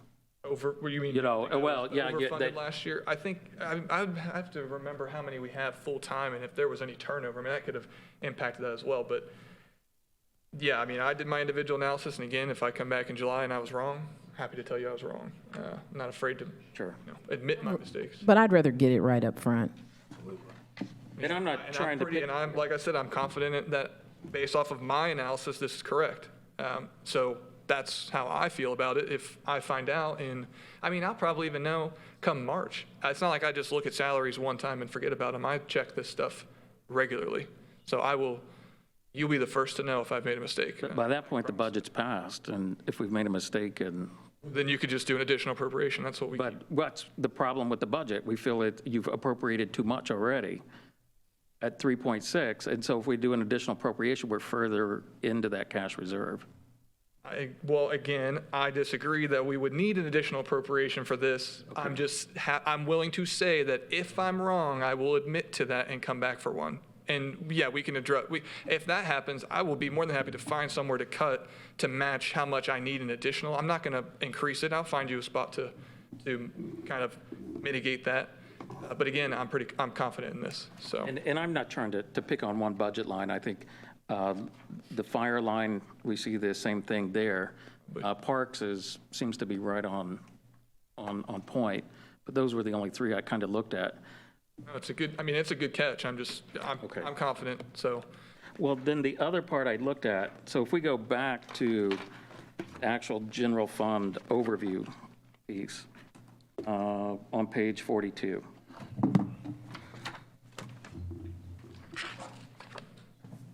So given a second to get there. So 2021 projected is $16,917,879.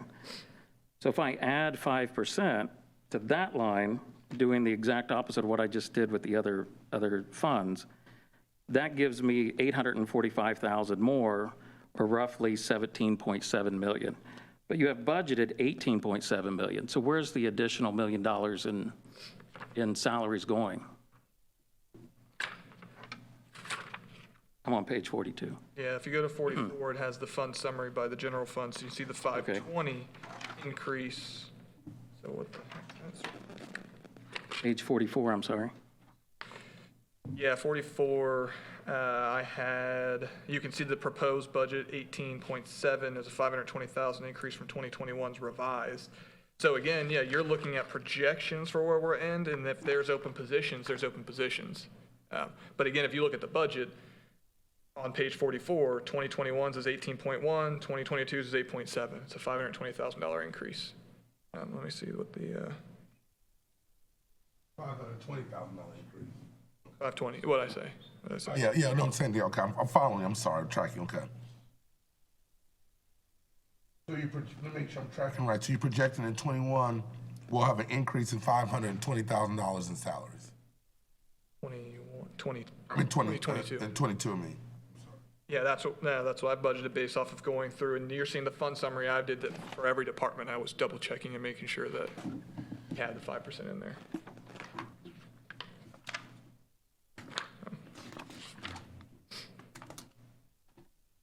Well, are your two budgets different? I see what you're talking about there. You're talking about 2021 revised budget Versus brings it down 18,193,390, right? On page 44. On page 42, it's 16,917,879. So what got left out? well, there's a difference between what I'm projecting we're going to end in 21 versus what was budgeted in 21. So that's the difference. Okay. Yeah. I mean, again, there's turnover left and right, and different things have happened. So that's where I currently am projecting will end. But again, that's different than if everyone is fully staffed, essentially. You know, I know hiring right now is a bit of a pain. We've had a lot of turnover, so you know that's kind of reflected here as well. We're not. So are you saying that all of those positions come out of essentially fire and Lawrence PD? Or are there other positions that are unfilled that are included in this budget? Say that again. So what other, it doesn't make sense that all of that number comes out of Lawrence Fire or Lawrence PD. And because I think they built into their budget just the turnover and the attrition and rehiring folks. So there has to be something else, other salaries in here that are jumping into that difference. It could be, and what I'm getting at is that in the salary ordinance where I see a number of new positions being proposed, or are there other positions that are unfilled that we're not seeing? I would contribute that to unfilled positions. I don't at any given moment know how many are unfilled all the time, but I'm looking at the actuals to do my projections, but then looking at how many positions everyone has got as open or whatever, but I don't know how many are open at the moment. But I'm talking about the additional positions. I think there was 3 in particular that were new, and one I know for sure was not one I intended to fund. It was the assistant city attorney. So I only added that one because if you look at the law department at the state statute level for local government, they kind of list that position in there. They go corporation counsel is the head, the first deputy is city attorney, the second deputy is assistant city attorney. So my kind of thought was when I'm reviewing some things, I'm like, well, you could make an argument that our salary ordinance should have every position in it that at least the state statute has created in a sense. So I put it in the ordinance, but that doesn't mean that we're intending to hire an assistant city attorney, but I wasn't sure. I mean, you could still make an argument that it should be in there just because it's in the state statute. Did you fund the positions in the budget?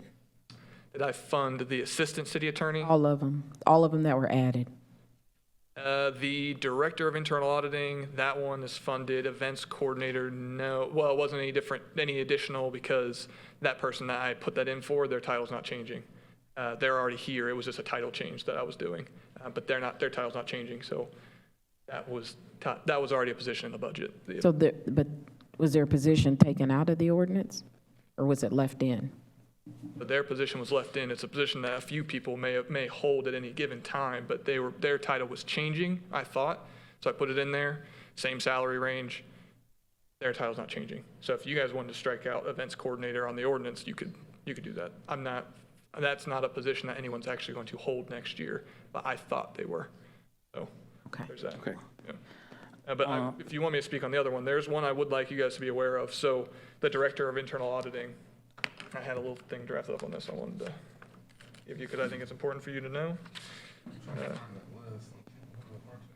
So that's a position that I know it exists at larger cities, and I know like a good example is Bloomington. They have a director of internal auditing. They kind of split the controller's office almost in half, and there's that position is almost equal to the deputy controller and oversees a lot of internal controls and a lot of compliance things. And I think historically, if you look at any of our audit findings, it's kind of been more related to the fact that everyone in the office has a very specific role, but we don't have any higher level internal overview because everyone's so specific, and there's just not enough time in the day. And I do agree with the reason why Bloomington has a director of internal auditing. So for me, this would be a newly created position, obviously, and just because of the city's continued growth, I do believe it'd be a wise decision to plan ahead. I mean, essentially, the city is looking for a director of internal auditing to ensure the city is complying with all SBOA regulations. So as the city grows and the SBOA continues to introduce new rules and regulations, as they love to do, it would probably be in the best interest of the city, in my opinion, to pursue someone with a CPA that could serve as the director of internal auditing. So, Oh, I'm sorry. good. I'm sorry. These are the questions I had. I looked at this. And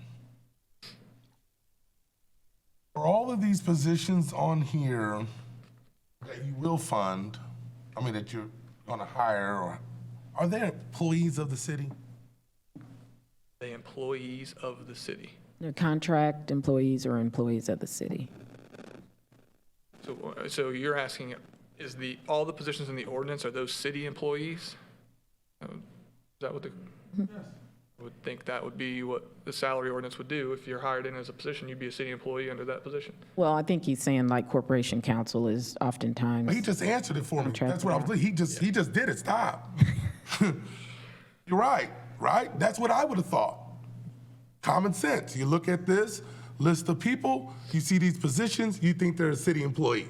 Well, That's exactly right. No, you said it. That's what common people would say. But what I'm seeing is some of these positions, I wonder, are they professional services that should be in the mayor's office? Or they're employees of the city? Because, in which way they're getting paid. And the reason it matters to me is because, do they work for Lawrence or do they work for their firm that Lawrence is a client? And that affects response time. And it affects a lot.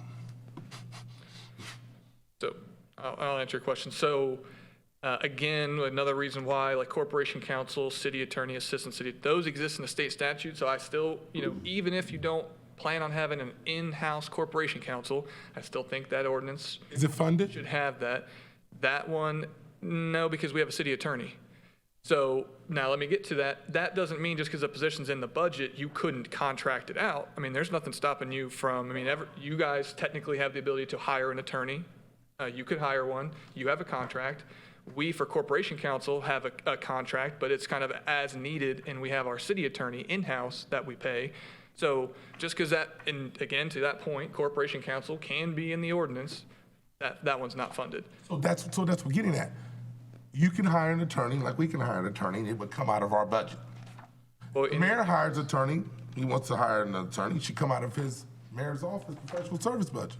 that would come out of the legal department, which by state statute is the corporation counsel department. That's the legal department. And the head of that department would be corporation counsel, then you'd have city attorney, and then you have a What comes out of the mayor's professional service budget? professional services budget. You could pay to have the billboards come out of there. The bike share program comes out of there. There's different fees that But legal could come out of professional services as well because, you were contracting out, you could Yeah. play. That's what I'm saying, man. We pay it out of professional services all the time. We see legal contracts, that's why it comes to the 2025.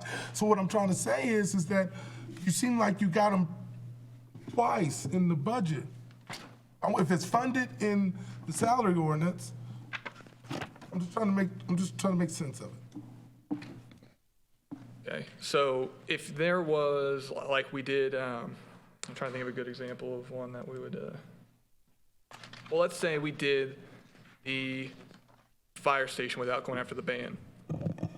That, we wouldn't tie that up with our city attorney, right? There's legal fees in there to go after a legal firm to do that. There's all kinds of times where a firm might have to come in and step in. This would be a good example, but the RDC has an attorney. They use it through a firm.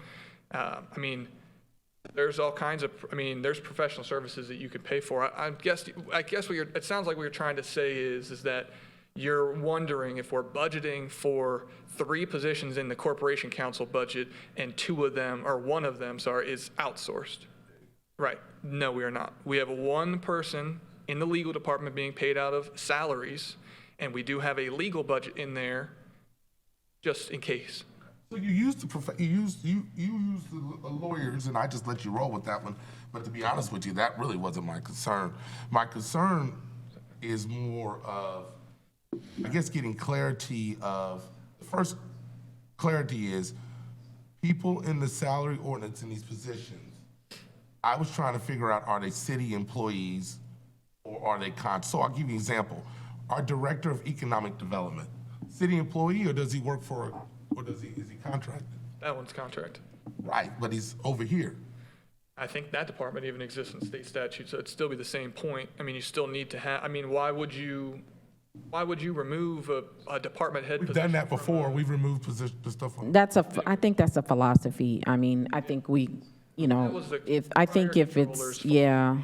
It's not necessarily mine. I don't think you should just continuously add and remove positions because you could have turnover. Like, he could leave at any moment and we got to come back and amend the ordinance for a position that leads So a is his department. salary, so question I got is if you're the Director of Economic Development, is your salary between 76,000 and 104? Or is your salary, what is it, or you billed by your firm?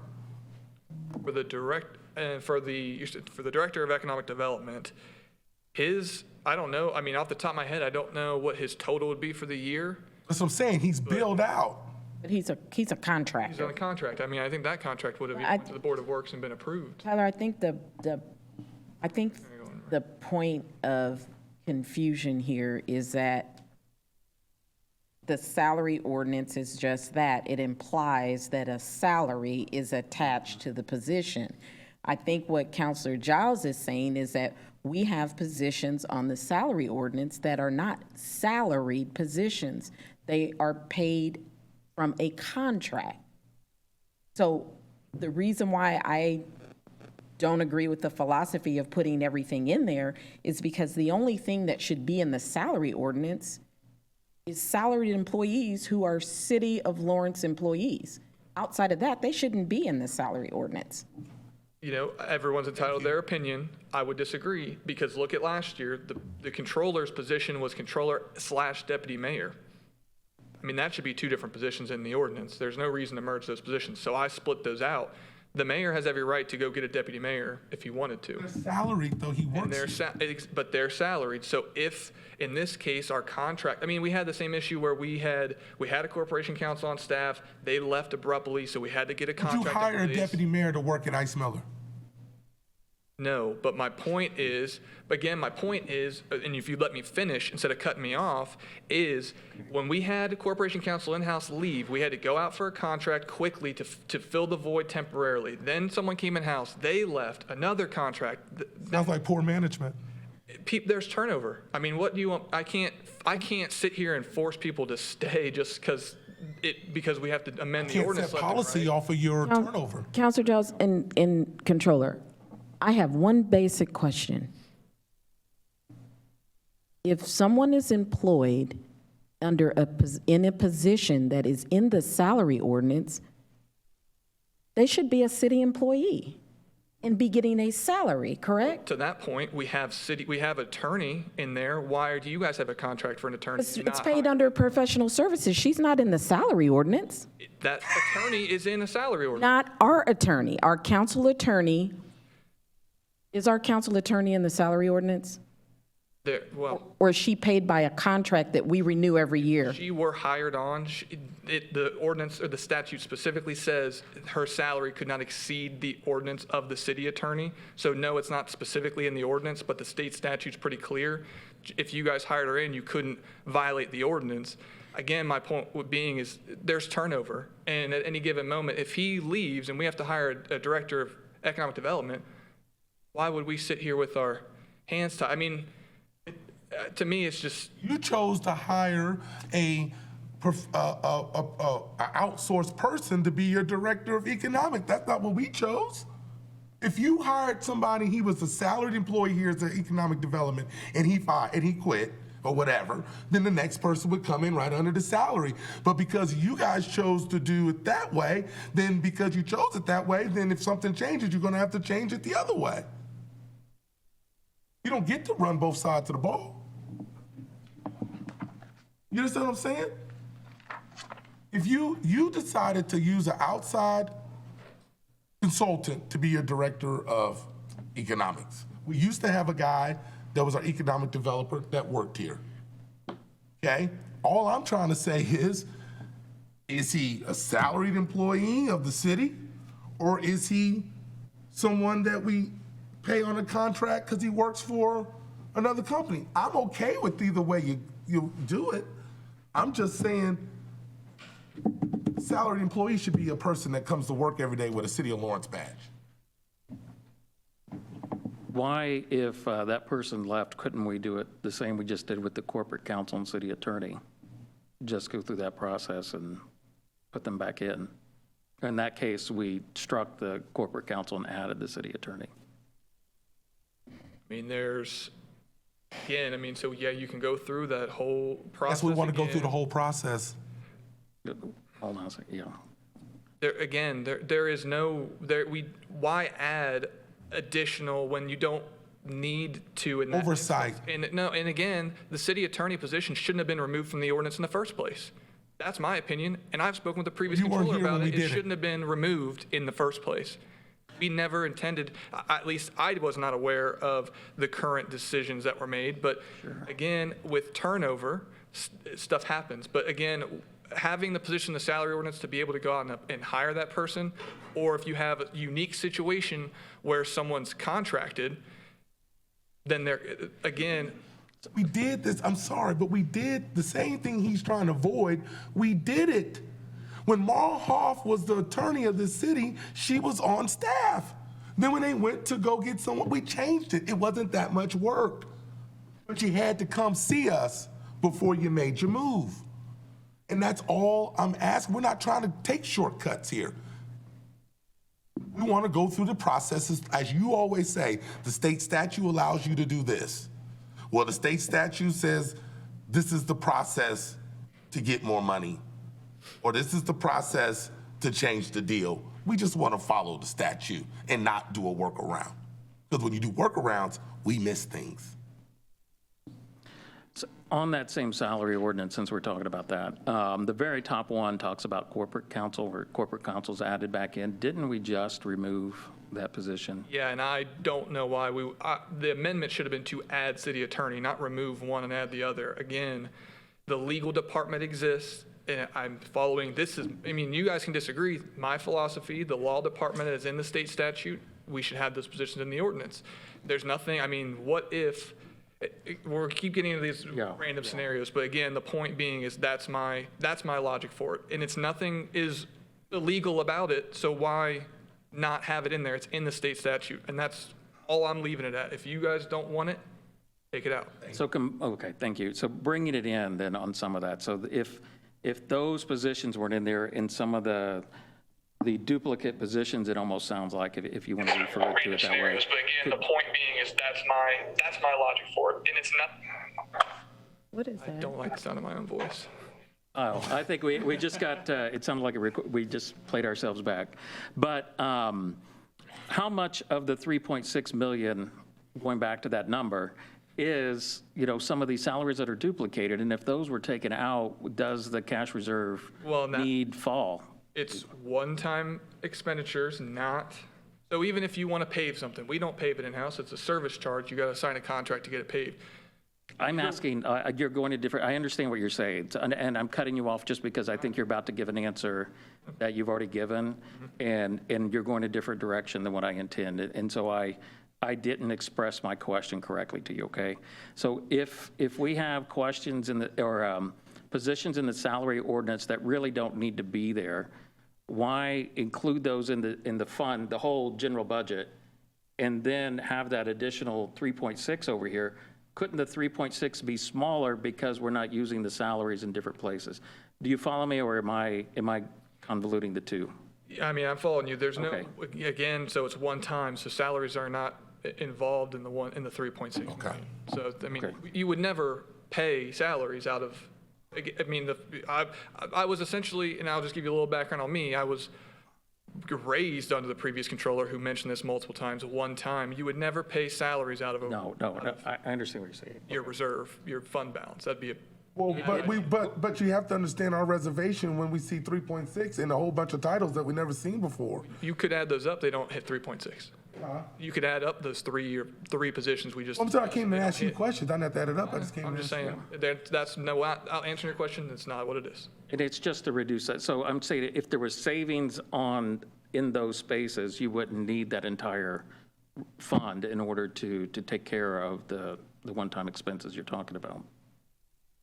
If we didn't budget that, a funded position, if we didn't fund a position that we're not Right, we're going not- to so fill, your question is, couldn't if you cut use the 3 million, 100,000? do we have to cut a position? No, Yeah. because Okay. it's not for recurring expenses. Right.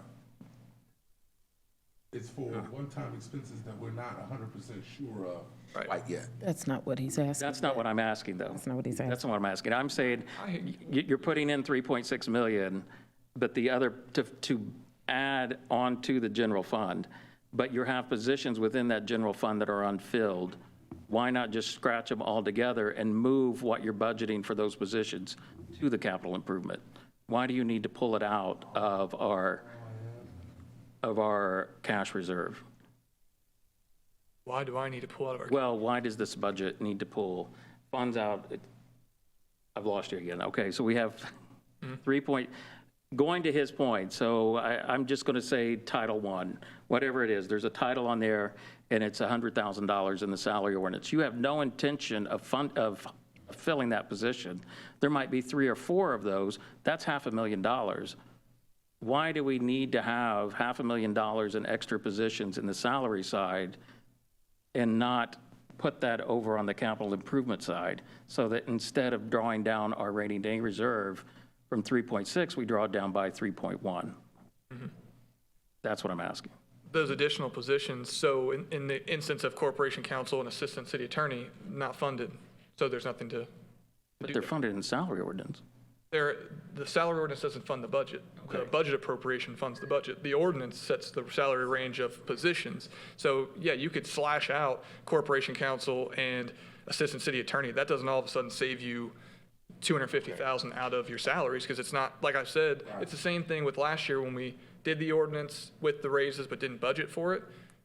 That's essentially what happened. Then we came back for the additional appropriation. So in a hypothetical world, so that, yeah, they're not. I think it's unclear, though, because you never really stated out of the positions that were added to the salary ordinance, which ones are funded. That's because that basic question, we can't come to a number because we don't know which ones were funded. So we went back to corporation counsel because that was added in. That one's not funded because we have the city attorney that's funded. Assistant city attorney, not funded. The events coordinator, again, is someone who's already on staff and in a different position, so that's technically quote unquote fun. I mean, if I change titles but my salary stays the same, you see an additional position, that's not more money, right? The director of internal auditing, that is funded because that's a new position I have an intention of hiring for. That covers, I think, the 4 new. So really only city attorney and the director of internal audit are the only 2 new positions added to the salary ordinance that are funded. Correct. Right, but he's also missing, I got to come back to this, though. I'm sorry. So then I I'm think sorry, we should can't take everything else out. I'm sorry, I can't figure this out. So here's the thing. In the salary ordinance, in the purpose of the salary ordinance is I kind of knows a range of what a guy's getting paid for doing the job for us. Is that the purpose? I mean, Right? yeah. So if my director of economic don't work for me, how do I know how much we're paying them? From the contract that would have been approved by the Board of Works. I mean, But I'm saying, but I'm saying under mine, so I don't approve the Board of Works contract. You're right, so I can go over there and look there. but if it's over a certain dollar amount, you guys see it. 25, right. So why put them in the salary ordinance? Again, so you're making the point that if the position's not filled from a salary perspective, you want to cut it out, and that's fine, that's your opinion, but my opinion would be, again, if it's not funded, it's fine, but it should be in the ordinance. I mean, we can go round and round about the same philosophy over and So over. I just want you to say you're going to remove them from the ordinance. I'm not removing them from the ordinance because I disagree. I have a separate philosophy. Okay, so we're going to keep. Yeah, but we will remove it because we approve the salary ordinance. So we appreciate your We could work input. together and you could just do it for me, but it's okay. So moving on that, so let me ask you one then final question then, so because we've been through the budget quite a bit. He's not going to make any changes that we asked for. We don't need him to make the changes. I know it, so we might as well end the meeting. So That is okay with me. That is true. So asking, one last question then for going through the budget. What do you need in order to advertise the tax rates?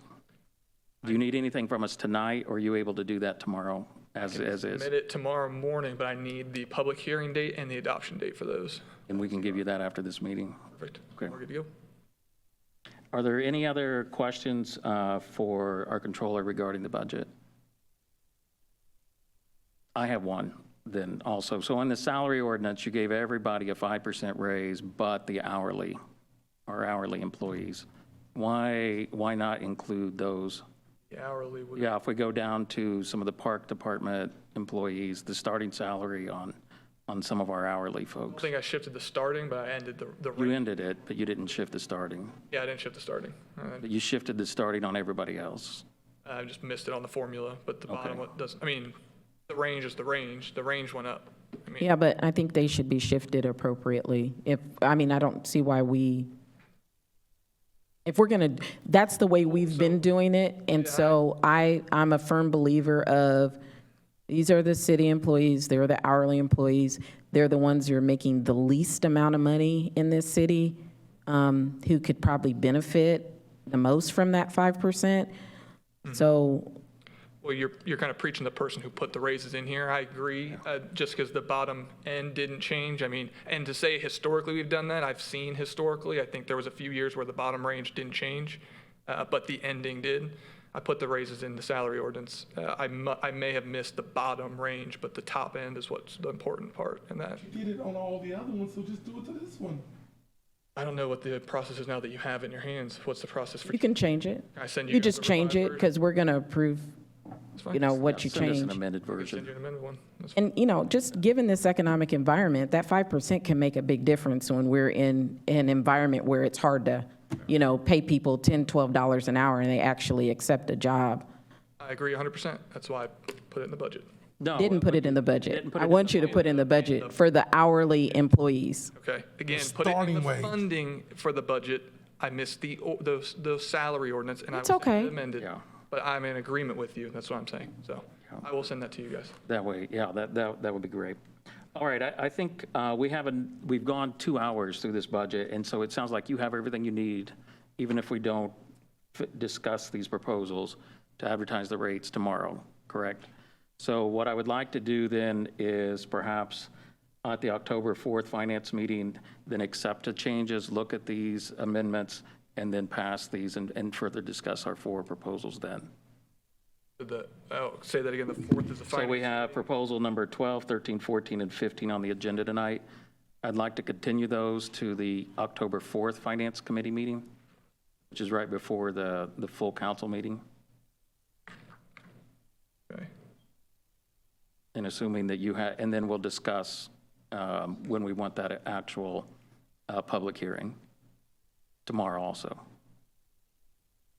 Sounds good. Is that good? Okay. Any other council members or committee members? Any department heads would like to speak? Yeah, Chief Hoffman.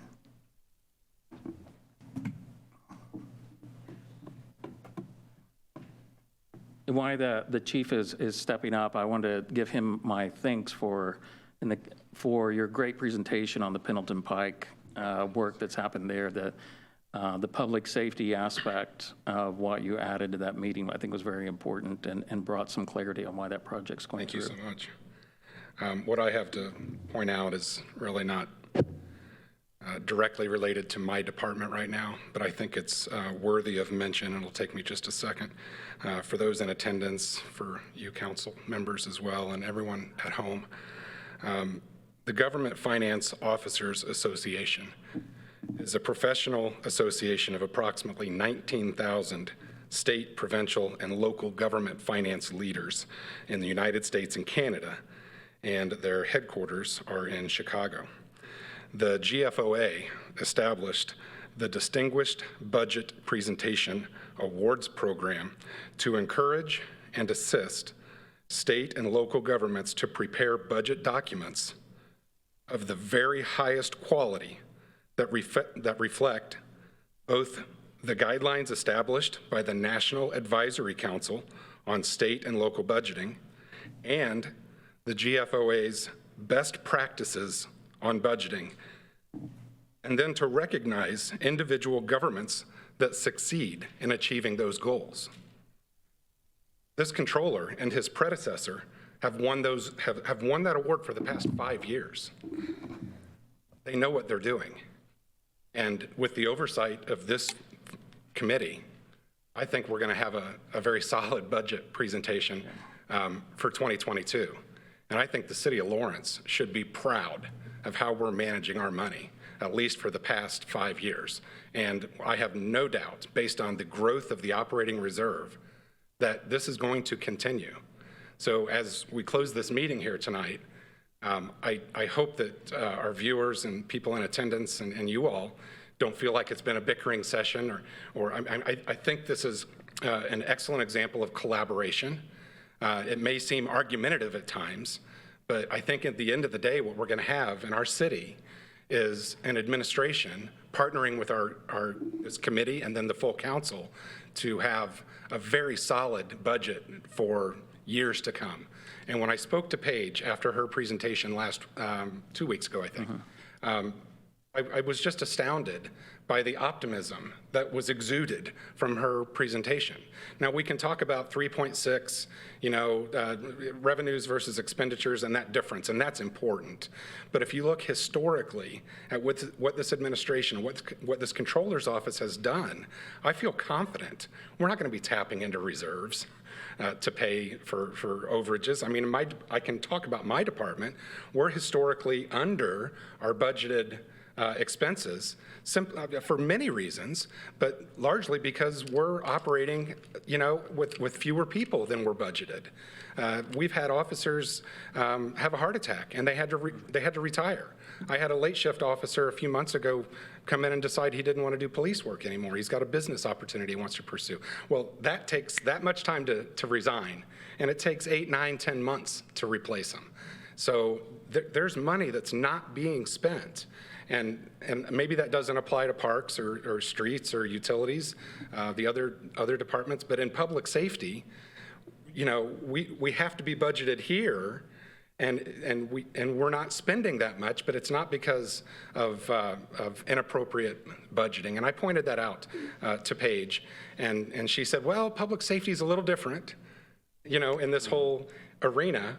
But public safety is 80% of our budget in the city.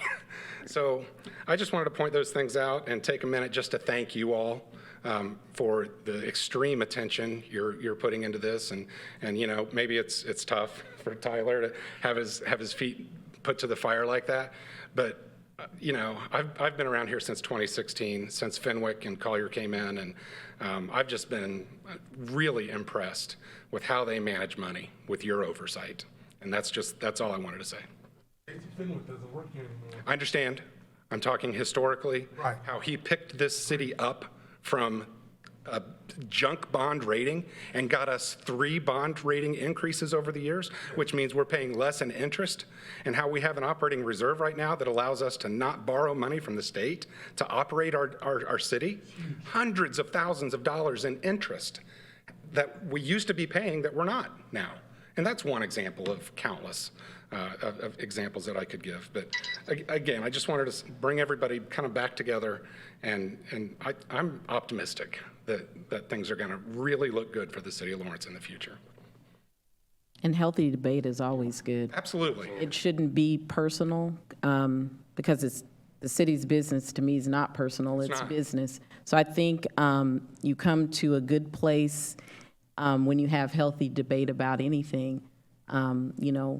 Questions get answered, things get put on the table, people get to look at things from a different perspective, and I think that's always good. So I thank you for your words on that. I also want to say this too, that's so important. You just said it. 80% of the city's budget is public safety. That 20%, you got to scratch and fight for every bit of it. Because we got to do what we do with public safety. Every good city in this country budget is 80%. Sure. But we got to try to make a way out of the other 20. So that's why I take it so seriously. Yes. Because we're just scratching for that little 20%. I appreciate too, you do take it seriously. You're very direct, animated at times, but this board and these people behind me are civil with each other. And I think that's really admirable. My constituents are animated. Yeah, I really I'm sure. feel like I represent my constituents sure. well. If I speak very calmly and over their head, they don't know what's going on. Yes, sir. I carry myself. I am my constituents. My neighbor could be sitting in my seat tomorrow. So I'm animated. It's not a dig. It was Oh, not but intended. it is. No, Because it's said to me often. Okay. Well, thank you. Well, thank you, Chief Hoffman, for the comments. And I think that is you're exactly right. The seriousness that this committee is wanting to look at it so that we maintain what we started and what was started in 2016 and continuing to build on that. Councilor Chevlot, did you have any comments you would like to make? Yeah, thank you. I appreciate everyone's time tonight. I know it ran long. Thank you, Chief Hoffman, for those words. I will just make one observation. I know that there's been some comments about the concern about falling behind or below this threshold of this cash reserves. I was on this council when we were negative, and I will tell you that there are many municipalities across the state that are the envy of Lawrence. They wish that they had 25, 30% cash reserves. And I know that there are some concern about, gee, we might go below this or that. Well, I'm going to come at it from the side of the taxpayers don't want city government to have 50% of cash reserves. We pay our taxes in order to be able to make our quality of life and the city to be improved upon. And so from my perspective, I think, based on what we heard tonight, good spirited debate, and that's always healthy. But I just look at this, and again, Chief Hoffman, thank you. If we could rewind, which we don't want to, and go back 6-7 years, the city is in a good financial situation. And again, I appreciate everyone's time tonight. I know it's long, and this season of budgeting is never brief. It's always a lot of conversation and a lot of questions and a lot of good questions. So again, Chairman Denny, I appreciate you chairing the meeting and everyone's contribution tonight. So that's it for me. All right. Thank you, Councilor Chevlot. So if there's no other comments, then we'll reconvene the Finance Committee meeting October 4th at 5:30, which is just an hour before the Common Council meeting. Meeting adjourned.